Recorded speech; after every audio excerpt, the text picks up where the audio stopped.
Release the hostages or they'll be held to pay. This is the US president's ultimatum to Hamas and the people of Gaza. This is also Donald Trump's response to pleas from the families of Israeli citizens held by the terrorists. Since the beginning of the week, tensions have been rising between Gaza and Tel Aviv following the expiration of the first phase of the agreement between the warring parties.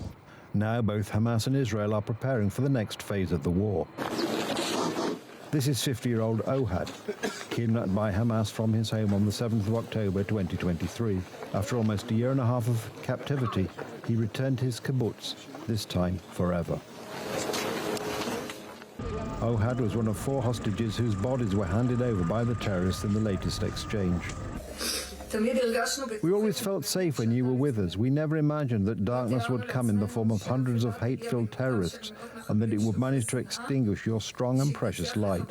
And since the 7th of October, it seems that clouds of darkness are creeping in and covering every corner.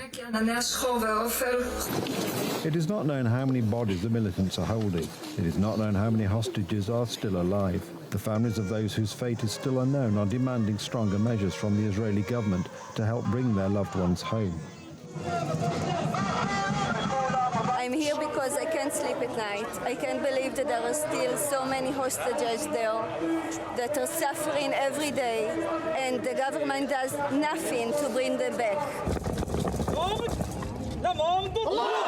Last week marked the end of the first phase of Israel's agreement with Hamas. Tel Aviv now wants the release of all hostages to implement further agreements with the militants. Hamas, however, does not want to agree to this and is calling on Israel to resume talks. It treats the hostages as a bargaining chip. We emphasize here that the only way to bring back the hostages is to abide by the agreement and start negotiations immediately to start the second phase of the truce.